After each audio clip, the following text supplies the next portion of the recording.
This episode of Empty Betters is brought to you by DraftKings. It might not feel like it, but spring is right around the corner. Know how you can tell? Golfers are hitting the links, and we have some tournaments to talk about. And if you want to do more than just talk, put your money where your mouth is. Get in on all the tee to green action with DraftKings Sportsbook.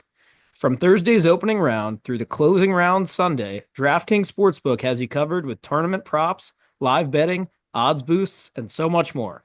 If you've never bet on golf before, it's easier than you think. Just pick something simple like a golfer to win the tourney and make your pick. It's just that easy.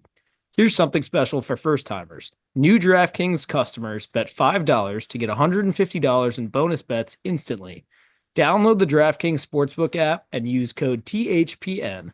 That's code THPN for new customers to get $150 in bonus bets when you bet just $5 only on DraftKings. The crown is yours.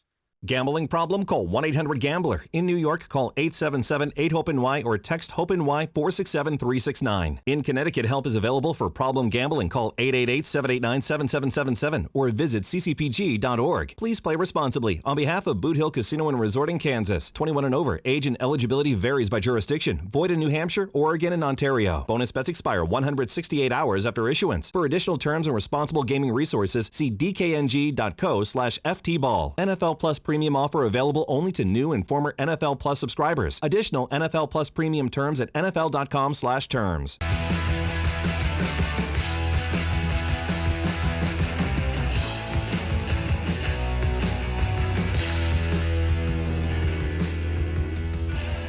Good morning, everybody, and welcome back to episode quarter of 1,000. I believe that's mathematically correct. Episode 250 of Empty Betters. I'm Harrison Scholes, your host, and I'm going to toss it across the screen to my co-host, Mr. Nick Manella. What's going on, my friend? What's up, boys?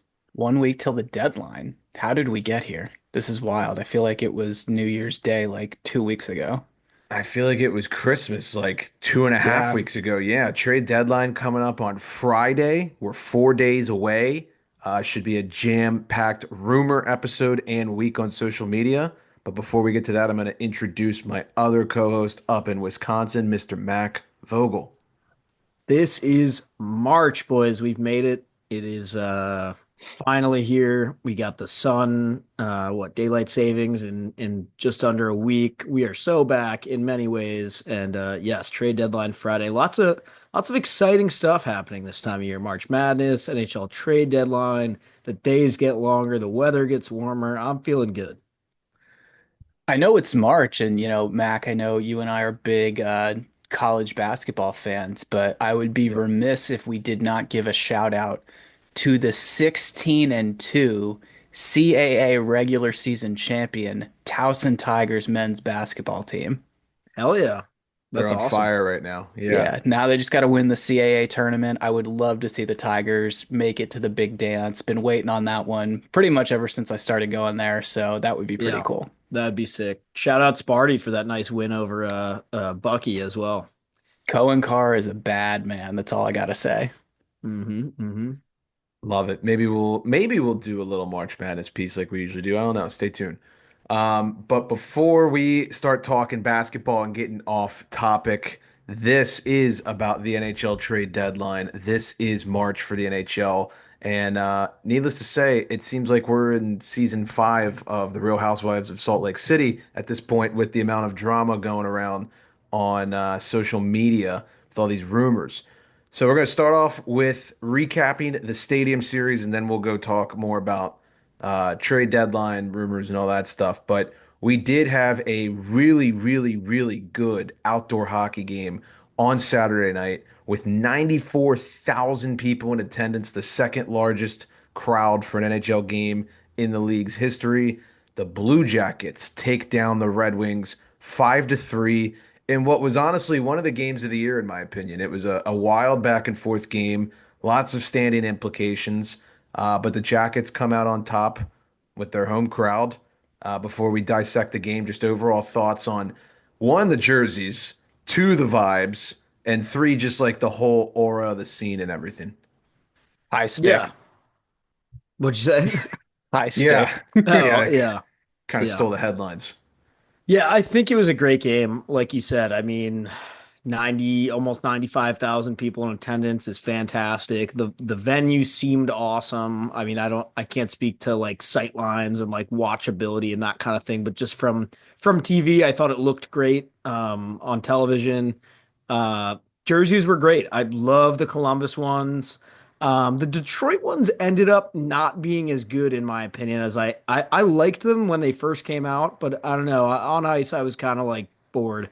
I think the cursive in general is just kind of like we've moved on from that. Like nobody uses cursive in real life, so why are we using like the script unless it's like a baseball jersey? I don't know. Yeah, I get it's that hard for Detroit them. it is. It's hard for them because they don't want to do too much, but whatever. It was decent enough, but Columbus definitely stole the show with their unis. They were fantastic in my opinion. Um, Great game, really exciting game from start to finish. Some nice goals. Yeah, I really only have good things to say about it. All the Johnny Gaudreau stuff was fantastic to see. That was awesome. Yeah, so hats off. I thought it was a great event. It's cool. I love it when they do these in football stadiums, and that's obviously a great venue. I love that it was a, the Ohio fans are cheering for a team in blue, and the fans from Michigan are cheering for a team in red, which, if you know your college football, is just so ass backwards for those two cities. But yeah, if you're listening to this and you do uniform design, stop putting vertical stripes on hockey helmets, dude. It sucks. Yes, Like that kind of ruined what it are for we me. doing? I could even get past the wings. Like it's not my favorite, but I kind of was like Right. it's sort of cool. But yeah, the football helmet is it just doesn't work. Wait, are you talking about the racing No, stripe on yeah, Detroit's? Yeah. yeah, I no, kind of like no. it. It didn't work. I don't think it worked. No. I don't like the decal on the side, but like No, you that's take so that Euro. the big loud Red Wing, take that off and just leave the I didn't stripe. like either. I'm No, okay with Penn it. State does it and it looks like shit. Yeah, I can't get behind it. And I know I'm yeah, old school and this is so like old man on his lawn coded, but whatever. But I completely agree with you. Harry, I know you love the Columbus ones. I I love think them. they were great. I Love think I them. said that last week that I was really starting to warm up to them. At what point do you start saying that's better than anything that that franchise has ever produced? And why are you not just 100%. using that full time? The cannon as the I crest is so much better than the amorphous flag with the like stupid little, or I that don't know, weird like CBJ the thing that squashed they bee or had like that something. didn't Like, even make yeah, any sense. Yeah. Yeah, those jerseys rocked. I think I might have triggered a couple people. Maybe one is on this show about me saying it was the best outdoor hockey jersey I've seen to date.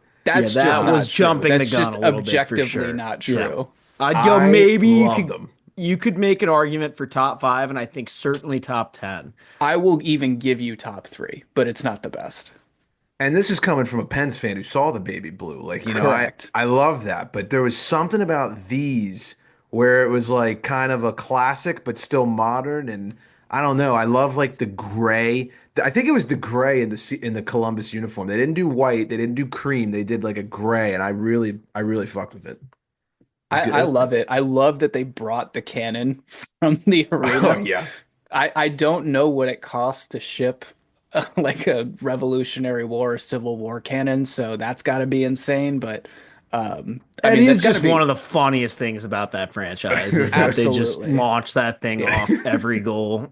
It's like, the Wings were probably like, all right, well, at least we're not playing in their barn and we don't have to have the shit scared out of us every time this team scores. And they're like, but Cut to wait, first goal. we brought it Boom. with us. Yeah. Like, The state of Ohio thought they otherwise. should have had AJ and Big Justice there giving it five big booms. There you go. Yeah. I love how like have you guys seen the videos of even just from like their home stadium? They'll cut to somebody who like hasn't heard it before, doesn't know it, and like so clearly just got the shit scared out of them. It's Like, hilarious. yeah, it's It's good. like you're shooting off a weapon indoors. Like, duh. It's so Yeah. much worse than like fireworks or a siren or something. Well, no one's expecting something like that to happen unless they know. So Just like things that the European mind could never Can't comprehend. comprehend a cannon in an indoor hockey arena. Right. Yes. It's like between those two teams, you've got one that shoots off a cannon inside, and the other one throws a dead cephalopod on the ice yeah, to you're celebrate the right. playoff. Yeah, good point. They Wow. gotta combine they gotta combine the two. Yeah, What shoot the squid out of the octopus cannon. cannon? There you go. Wow. Well, the game, even though it ended 5-3, started 0-0 after the first period, and I was watching at our favorite bar, Don't Know Tavern, with a buddy, and it's like, I don't know, this kind of seems like a dud, and then it opened up. Despite despite Columbus winning, Detroit drastically outshot the Jackets. Kind of a little bit of a dud game for Cam Talbot, so that wasn't great for the Wings. And Nick, you Elvis stole a show. What a game from him, eh? Elvis did steal the show. And unfortunately, as Nick alluded to earlier, the talk of the town after this game is the missed high sticking call on, I believe it was Darnforth who got that game-winning goal with about 2:17 left in the third. He got a breakaway after high sticking Evanson in the face, and that's what led to him getting the breakaway. They're kind of jostling for the puck, and the stick came up, and Ray Ferraro was like, "Oh boy, like this is gonna be talked about afterwards." So Nick, you obviously feel like it's a pretty blatant high stick. It was, I think everyone on the broadcast could agree it was definitely a missed call. Unfortunately, it's just one of those things where it's not like it can be challenged. You can't go back and do anything about it. And every now and then that's going to happen. I think, the big one that always jumps out to me, Harry, I don't know if you remember this, Mac, I know you do. Caps Bolts. I forget if it was game 5, 6, or 7. There was a high sticking call on TJ Oshie on Victor Hedman because the puck came up and hit Hedman in the nose, and like Oshi's stick happened to be within like 2 feet of it, and there was nothing they could do. I mean, once it's called or it's not, you're just, I mean, your bed's made, now you got to lie in it. But yeah, it just sucks. Like, you never, I mean, Detroit battles back. I got home or back to the hotel just in time to watch the third period, and you don't want to see games end like that or be decided on a bad call or missed call like that. So I mean, it is what it is. It's unfortunate, but everyone's human. We know that happens. All right, let me ask you guys this to wrap up the Stadium Series discussion here. Is Detroit a playoff team? Is Columbus a playoff team? Are they making the playoffs? Both those teams. I believe Columbus is going to be a playoff team. I Damn, if you would have asked me last week, I would have said Detroit would be, but I don't know. I don't know. That game like kind It's of is obviously everything. hard to ask right before the deadline too, because these rosters could Right. look massively different. But just assuming, I mean, all we can do is go with the roster that they have right now. So don't worry about any possible trades for the moment. CBJ, yes. I'm gonna go Detroit, just misses. Okay, I like that. I definitely think one makes it out of those two for sure, and I'm Yeah, probably leaning CBJ right I now just think I with the am too. points they have. I think I am too. They've They got just something got going for guts. them. Like, I They've mean, got a lot of like really underappreciated players that are like actually very good. Like that yeah. Matichuk guy. I know he's Yeah. not been up that long, but I mean holy crap, he's Look impressive so good. far. Yeah. Yeah, they're a bunch of unsung heroes, and they just got a grit to them. Dean Like Evison too. I mean, hats off Yeah. to what he's done there. Like if not for what Spencer Carberry was doing, I fully believe Dean would be like front runner for Jack Adams. I think he's been spectacular. Did you Or guys see the him? the Jets coach, it's Scott Arniel. It's like the Caps Yeah, coaching tree just continues, you're man. right. You're right. Yeah. Did you see Dean Evison mic'd up for the Stadium Series game? I didn't It know. was That was literally awesome. just like 45 seconds worth of him just going like after every single goal, just going, "Whoa, let's go!" and screaming all. I mean, he was fired up like it was a playoff game or something. I love that. Well, first outdoor game for Columbus, big deal. The fans were talking about how much that meant to him. So, very cool to see. An actual good outdoor event put on by the NHL. So kudos to them and kudos to Columbus, winners of 4 straight games Yeah, leading I into didn't this catch playoff any of race. the music or concerts they had going on with it. Did you guys see any of that? I saw the 21 Pilots performance. I mean, they're not my fave band or anything, but I appreciate the lore there. They're a Columbus native Right. band. They're huge from that area. So they're kind of local legends in a way, and so that's kind of a cool tie-in that they did that. But yeah, I thought it was decent. Well, we're going to move on to some trades that we had over the weekend. we were panicking because it seemed like we were about to get the early trade deadline where everything happens. Luckily, we've only got three decent sized ones to talk about so far. So the first one, Seth Jones is on his way to Sunrise, Florida. Jones and a 2026 fourth round pick are traded to the Panthers in exchange for Spencer Knight and a 2026 first round pick. I think it's worth noting 4 days prior to the trade, Jones was pretty much like blasting the Blackhawks season in the media after a practice, and clearly that wasn't received well by management. He had made it known he wanted to leave. The belief is that he told Chicago he was only willing to be traded to either Dallas or Florida. So he got his wish. You know that scene in Slapshot where the guy is like on the phone at the bar with his agent and he's like, trade me right fucking now. Yeah. That's what Seth Jones just did in the Yeah. media. Pretty That much. I saw a report that like what you were just saying, Harry, it was either Dallas or Chicago, and apparently Dallas, quote, was not interested. Uh and I just thought of the meme of the guy like pointing at himself, like Dallas like finding out that it was either them or Chicago, and they're like, us? Like, we don't want you. yeah, I believe he's from Dallas, if I'm not Okay, mistaken. maybe that's why Yes. then. He's a Cool. hometown Dallas kid. Well, I'll say I like this move for both teams, actually. I actually really like it for Chicago. I think Right? Spencer Knight is a perfect. They needed somebody to be the goalie there for a little bit. I don't know what his contract looks like, but I mean, I think that's a home run guy to hopefully kind of build your goaltending around going forward, have him be the guy. They had to do something different other than what they have there because just across the board, it's not working. Yeah. Anything they have going on right now is just not working. And So who honestly, I think it's a great return for giving up a guy like Seth Jones is to get Spencer yeah, Knight out of something like this. totally. And who steps in now in Florida? I can't think who's the backup. It's a great um, question.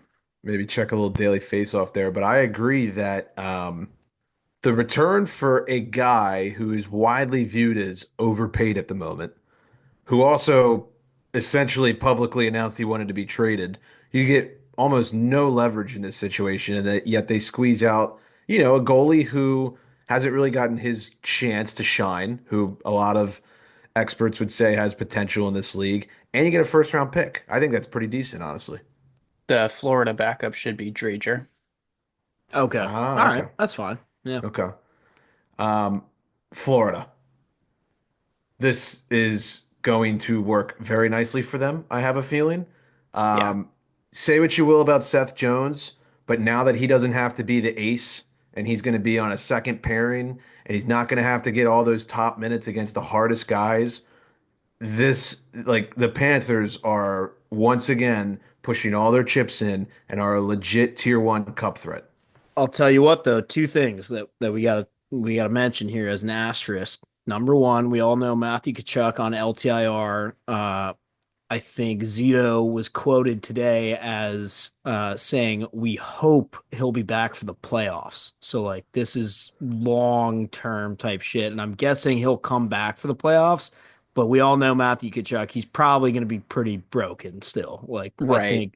I Given what think we saw you're. last year. I I mean, think it's going to be pretty similar to what we saw the year the Panthers didn't win the cup, where he was really banged up and just tried to milk everything he could out of that. So we'll follow that situation and see what happens. But that's definitely a big asterisk. The other one, and this is now even more interesting with the Seth Jones situation. Uh, Aaron Ekblad may be on the move in just a couple of right. days here. We don't know what's going on there. There's been rumors about his future in Florida being kind of uncertain. I saw reports today that said now with Seth Jones coming in, it only further complicates that matter. So, Yeah, that It's a is a great good point. point. Especially with the Kachuk thing, like, yes, that sucks, but also, if I'm not mistaken, I think he might be their highest paid player. He's definitely top three. So that Right. that cap goes off onto the shelf. So now they're like, okay, maybe we could make another move. I'm not sure if they will, but if this whole Rantanen thing in Carolina doesn't work out, I have to imagine that you're going to hear about the Panthers, the Golden Knights, all these like big wigs that are going to try to get their paws on this guy as a cup run. For sure. I mean, they're definitely going to be in the mix with anyone big now. And you know that Ekblad, like Max said, is definitely going to be at the top of some of the trade rumor lists. Our second trade that happened over the weekend, Gustav Nyquist traded to the Minnesota Wild in exchange for a 2026 second round pick. This was a guy we talked a lot about in our preseason previews about the Predators. Had a career season last year with 75 points, looked unreal for Nashville, and this year has really, really struggled, similar to everybody on Nashville. Only 21 points through 58 games this year, but now he's going to a team who's trying to really make a big playoff push and win a couple rounds this season with the Wild. What do you guys think of this one? This is a tremendously skilled player. I think, you can't just look at the numbers when it comes to this guy, but he's been a factor on pretty much every single team he's played on, and he's played on quite a few at this point. So I love this move for Mini. This just seems like a home run for them to kind of shore things up, maybe second or third line before we get to the postseason here. So love it for them. Yeah, I totally agree. I think it's a smart move. I echo that. They're battling some injuries at the moment, so hopefully this can help keep them afloat. I know we rag on Minnesota quite a bit for being a team permanently stuck in purgatory, but this would be fun if the Wild could make some noise. I think we would all actually root for that. And then the last trade, which I think will be the funniest when you hear what I have to say about this one. Calvin DeHaan and is it Yuso Parsonen traded to the New York Rangers in exchange for Ryan Lindgren and Jimmy Vesey. There's also a 2024 second and fourth round pick going to the Rangers in this as well. Good friend of the program, who maybe we'll leave anonymous, sends me a text at 30 seconds after this trade goes down and says, Drury just pulled off a masterclass. And then about a minute after I got that text from said anonymous fan, these two guys in our group chat go, "Are the Rangers bailing out?" And I just thought it was the ultimate personification of Rangers fans versus non-Rangers fans. So the floor is yours now, gentlemen. Yeah, I mean, to me, I just see this at I see on one side you have Calvin DeHaan and Yuso Parsonen, and on the other side you got Ryan Lindgren and Jimmy Vesey. Never mind, there's also picks going to the Rangers. That to me, my immediate reaction was, oh, maybe they don't want to make the playoffs this year. They're just kind of down to focus on next year and get a couple assets back for some stuff they've got because I don't think there's any question that Ryan Lindgren. I don't really understand why Rangers fans are so to me this feels like the Caps Lars Eller thing a year or two ago or whatever, where it's just the scapegoat for no good reason. And you can, whatever, you can show me whatever dumb advanced analytics that you guys put all your chips into. And I'm not just talking about Rangers fans. There's this generation of fans that are younger than us that value that shit way, way too much. And I think that's part of where the hate for a guy like Ryan Lindgren comes from. Um, but to me, I think there's no question about Lindgren and Vesey are more valuable players on an NHL roster right this second than Calvin DeHaan and Yuso Parsonen. I don't think there's any question in the world about that. I totally agree. Do you guys remember how big of a deal getting Jimmy VC out of college it was for the Rangers? Because there were Yep. so many different rumors over who's going to sign this guy, who's going to have the rights to him. Oh my God, Hobie Baker this, blah, blah, blah, Harvard that. The Rangers got him and have now traded him twice. It's like, okay, you clearly didn't want him all that much, but yeah, I don't know. I totally agree with what Max said. It's, I would take him and Lindgren over Parson and DeHaan every day. And I don't even have to think twice about that. That's a no-brainer. Um, I kind of look at it more as like a wash. I mean, the only thing with Lindgren is when I think about him and some of the Rangers runs, yeah, he's a warrior, plays through injuries, lays the body, but he's always hurt. I mean, that is one of the problems. Calvin DeHaan, I think, who said it in our group chat, was just like, how is this guy still around? Yeah. Yeah, I think it was Nick. So I look at that as a wash. It's VCA's got some upside. Parson, third line center, they kind of get like a depth checking guy. I kind of look at this as like It's just I wouldn't necessarily say I thought they were bailing. I wouldn't call this a masterclass. I guess the picks involved maybe help a little No, bit, but calling it a I don't know. master class is delusion. Well, they do get picks, and they shed a guy who never plays and a guy who doesn't do anything. So I guess that's their argument, but I don't Parson and know. Nvisi both have 6 points on the year, so heavy hitter stuff we're dealing with here, boys. Yeah, I mean it's two different types of guy. I feel like, there's Finn's. He's Finn, right? Yeah. Yeah. Finish, check it. Yeah. Why are we talking about Yuso Parson and making a difference in this? I don't know. Yeah, it It, it's a trade.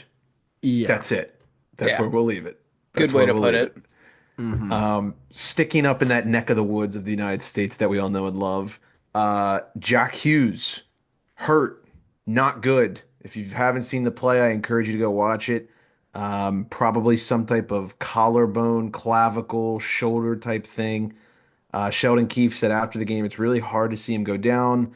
There's no update. He's going to have to be evaluated. Obviously, it didn't look good. We're going to have to take our time to know the full extent of this. So, And then I saw today great. that he flew back home to be evaluated by team doctors, and there was another report that said like now they're thinking it's maybe not quite as serious as they initially thought. I don't know. There's all kinds of just speculating and rumors going on. I don't think we can really comment on this until tomorrow or the next day when we find out for sure what's Well, going on. well, Frank It the was Tank said tough it's to a watch. career-ending injury. So, Oh Okay, my well, God.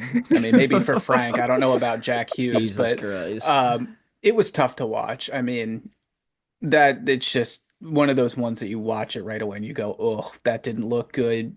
His Yeah. reaction afterwards did not look good. So, Did he get obviously, knocked out? It looked like he was like out cold for a minute. I I couldn't, think I, it might have just been like got the wind knocked out of him. I think sometimes when the yeah, collarbone goes, that can really yeah, happen because you're kind of just like, on your back spiraling and grasping for air. But for I mean, sure.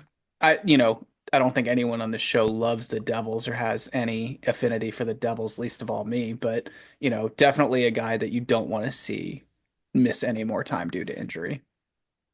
yeah, big blow for New Jersey. They're 2-3 since returning from the Four Nations break, and they've lost all three games to pretty good teams, and they've beat the teams that are really bad. But their upcoming schedule, they've got Dallas, Winnipeg, Philly, Columbus, and Edmonton. Four of those teams are all hot as shit right now, so that's going to be tough.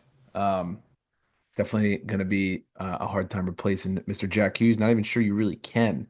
Another team who has struggled a little bit as of late, the Washington Capitals. And the people want to know, you two, are we panicking a little bit? Like, what's going on? Do we need to make a deadline deal? I love this. I think it's awesome. I'm dead serious. I think it's awesome that we just lost 3 games in a row. Because we have basically faced zero adversity, zero issues all year long. Everybody knows you got to deal with some of that shit at some point. We don't want to be doing that. We don't want to be losing 3 games in a row to start the playoffs. That's for damn sure. So, rather try and do that now and figure out how to deal with that kind of thing. Um, However, I will say we are up 2-0 over the Sens right now, so hopefully big bounce back game. You guys will know the result of that by the time you're hearing this. But yeah, I think there's a ton of panicking for no reason. There's people on Twitter today hearing that Elliot said we might not do anything, and they're like, "Oh my God, this is so stupid." Where like, just everybody calm the fuck down. It's 3 games. We played also two really good games right before that, so like everybody just take a chill pill. Yeah, I couldn't agree more. There's definitely people that are gonna, be like, "Oh my God, we were winning so many games and then we lost three in a row for the first time this season." Of course, they're gonna be up in arms. And yeah, was it hard to watch the offense be that anemic for three different games? Absolutely. That was painful. I mean, Ovi still scored, let's be real. That's still a win.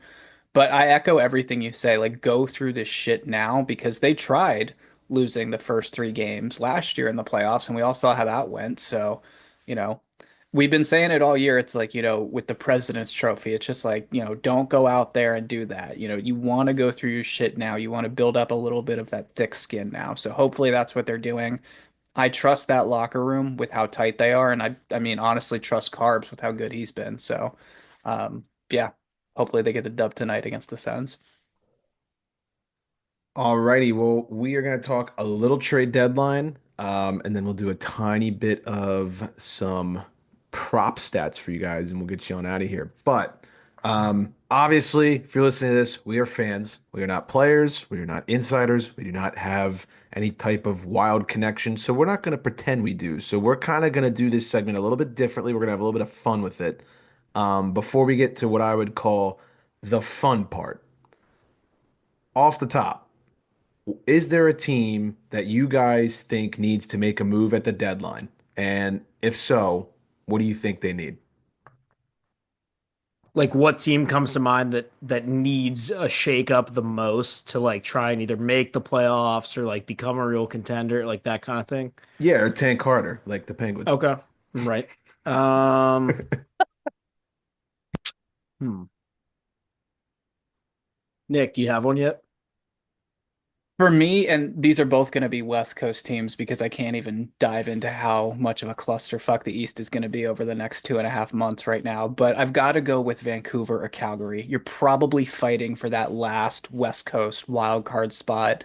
You're sort of significantly, I would say, lower on everyone's depth chart than pretty much the other seven teams making the postseason out of the West. So, I don't know what that looks like. I mean, I think both of those teams are still probably like three pieces away, but if they can find a way to get like a really good, maybe like top six forward or a, top four defenseman and then someone else to do bottom six or something, I could see them doing that. But when it comes to Vancouver, I mean, right now your big problem is your star player. You're paying what, 8 million a year for him to just not shoot the puck at all. I think he's at 11. It's a Oof. lot. It's a lot of Oof. money. Yeah.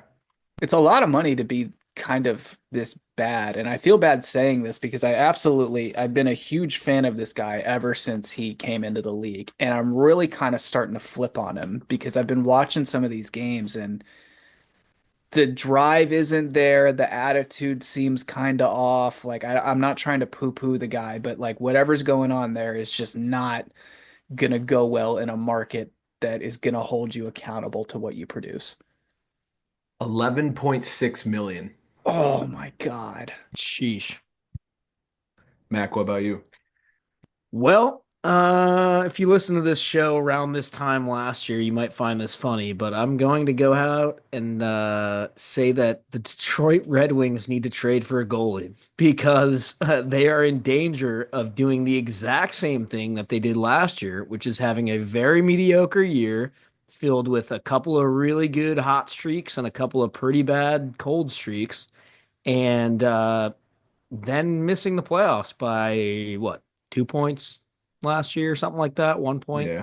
Yep. Um, so look, do I think that if the Detroit Red Wings trade for a goalie, they're all of a sudden going to win the Stanley Cup this year? No, but I gotta say, at some point, it's less about like winning the cup right now or like winning around even, and more about like just you have to end this drought. Like you have to end the drought before you can To do like take something different. you have to take some kind of step in the right direction like that. And so I think for me, like it's almost like last year why I wanted the Caps to make the playoffs so badly. I knew damn well we probably weren't going to win a round, and we for sure weren't going to win the cup. So everyone kept saying, "Why do you even want to make the playoffs?" It's like you need to just check this box of like, okay, we did this, and it helped like internally. And so I really think it would do the Red Wings fan base and the players too a huge favor if they would just go out and get a goalie, push a little harder, sneak into the playoffs, even if they don't win a round. Give the fans a little taste of that so that they can be like, all right, we're back. We ended the drought. Going into next season, we're going to be better. We've got a goalie now, or whatever it is. So that's my answer. I like it. I like it.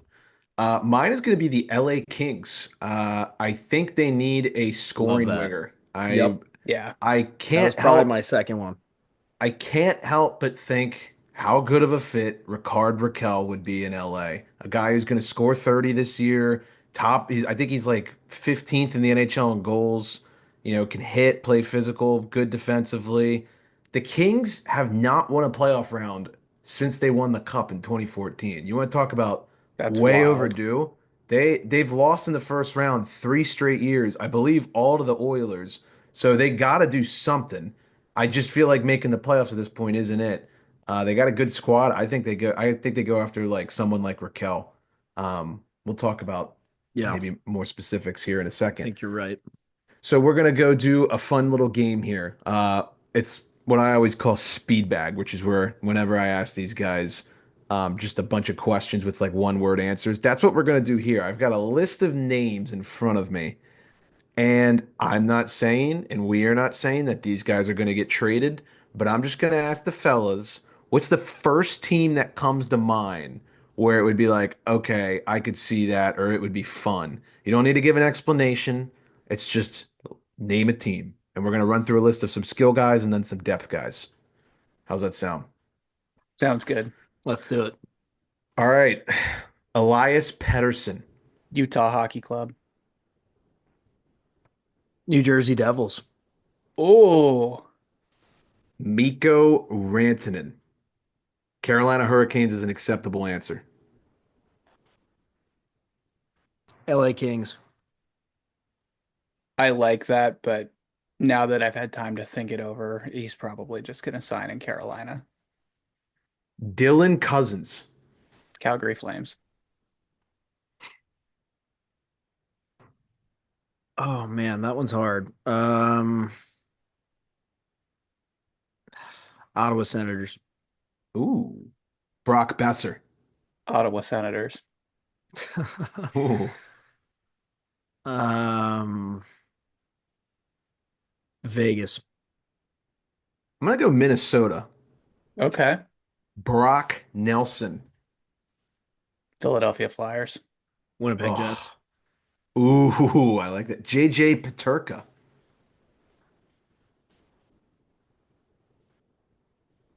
Washington Capitals? Question mark. Ooh, I Whoa. was going to say Florida Panthers. Yeah, that would make a lot of sense. Alex Tuck. Anaheim Ducks. Boston Bruins. Mm. Oh, that's a good one. Ricard Raquel.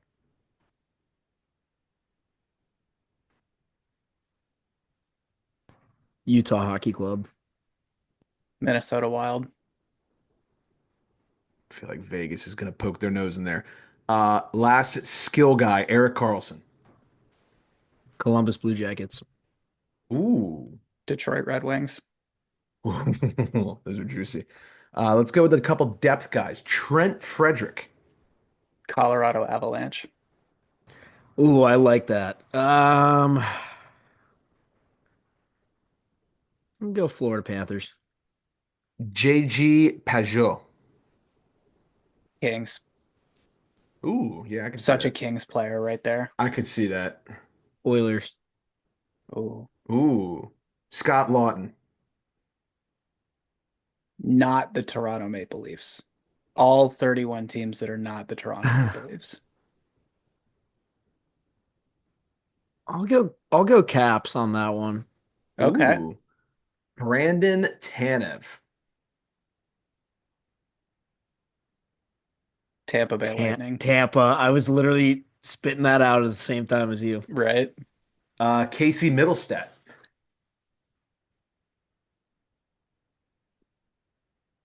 Columbus. Winnipeg. Why do I feel like Pittsburgh's going to be in the mix on that? Kyle Palmieri.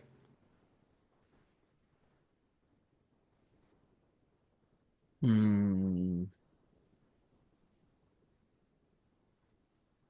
I'm going Red Winnipeg. Wings. Red Red Wings. Wings. Okay. You got Wings, Yeah. I got Jets.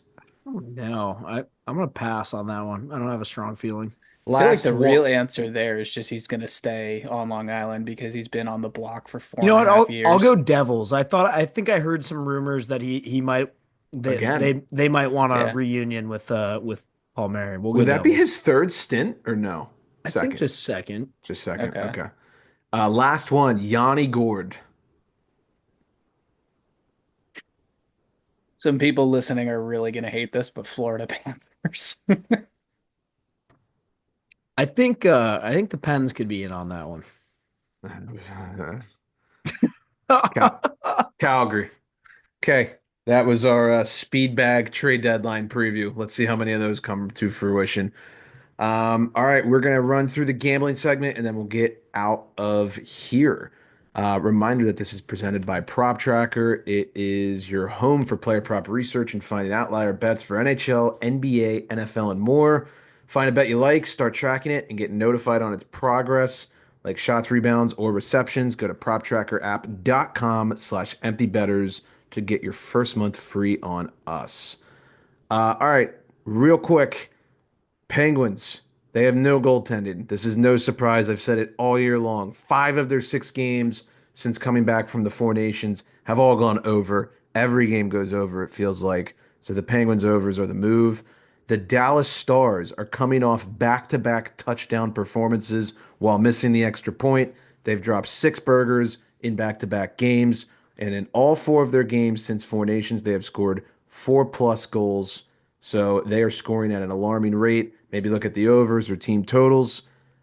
Tampa, they have won eight in a row. Now as we are recording this, they are playing the Florida Panthers, who are red hot as well. So that should be a great game. But going into that, Tampa's won eight in a row. So maybe that'll be nine by the time you're listening to this, or maybe it'll be snapped. Who knows? And then the Maple Leafs, they've won five in a row. I believe the stats correct. I think I heard it on the TNT broadcast.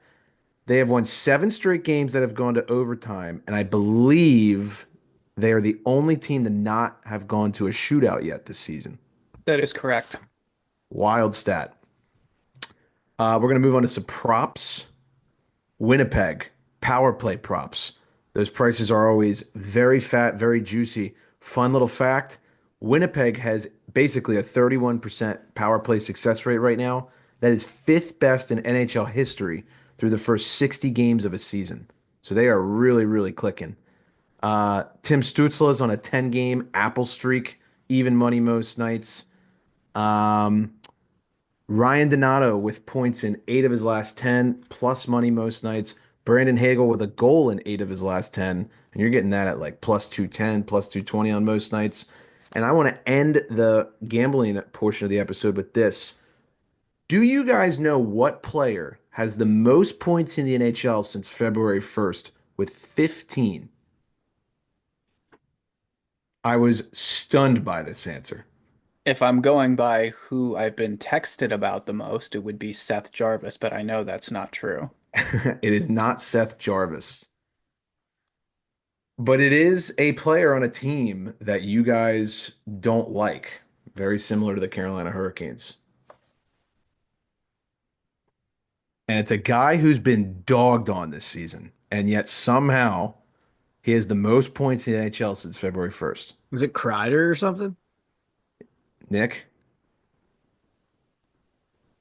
Team I don't like. Damn. There's a lot of teams I don't like. Actually, is it Mitchkov? He has the most points since the Four Nations tournament. Okay. Wow. That is true. That is Yeah, true. I know he's been on a tear. He's I been don't know. on tear. Marner? Mika Zibanejad Wow. Wow. is leading the NHL in points since February 1st with 15. Don't love that. The JT Miller effect is in full swing, Yeah. Don't like as that. some would say. Do we want to do trivia or we want to wrap up?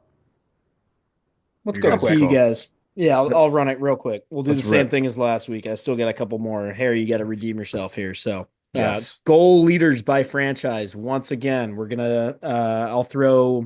We'll do a best of five. So first to get three right here. So, let's start with hmm, Winnipeg Jets. Does this like include the thrash or oh no, it's Mark Scheifele. Yep. That Uh, that's the that's new what this. one. Yes, that's the newest one. Correct. All Nice, right. dude. Let's move on to the. It's a little too easy. Let's go with New York Islanders. Mike Bossy. That's correct. 1-1, all tied up. All right. It's a good Next, quick one. next we have Calgary Flames. Jerome McGinley. Indeed. It's gotta be. Nice. Yeah. Boston Bruins. John Busick. Correct. All tied Ooh. up at 2. All right. So for all the marbles this week, let's see. Which one do I want to throw at you? Oh boy. Let's go with. Hmm. I want it to be at least slightly hard, make you think a little bit. This is a good one. Let's go Chicago Blackhawks. Bobby Hall. Yeah. Damn it. Damn it. Nick's good. Nick's I good thought with the I old thought I could guys. trick one of you Yeah. guys on the Hawks, but I guess not.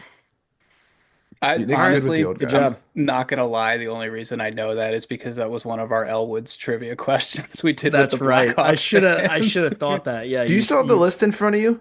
yeah. I have a question. Is Vancouver's Pavel Bure? No. Nick, do you I know who Vancouver's is? Is it Trevor Linden? No. Damn it. I should have done Vancouver. That I would was have got think you I guys. was thinking about Vancouver's. I was like, why is this one? It's is it Nat? It's not Naslin. No. Nope. Is it one of the Sedins? Uh-huh. Henrik. Oh, Daniel. Damn it. What are the odds? okay, okay. Daniel Yeah, with 393. Yeah. Okay. interesting. All right. Well, good trivia segment. Good episode as Yeah, well, fellas. We got a lot coming at us this week. Who knows? The landscape of the NHL could be changed by next time we're recording here. So Hmm. absolutely. One quick thing before we wrap up. Harry, you mentioned Ryan Donato and the gambling. I think he is definitely someone the Blackhawks should look at moving because I think you could get a pretty nice return for him right now. that is a guy who I feel like the Caps could like really make a legit third, second line depth Wouldn't scoring guy hate in the that. playoffs. Yeah. Yeah. Alrighty. Well, appreciate the love and support as always. Thank you for listening. Have a wonderful trade deadline week, and we will talk to you in the next one.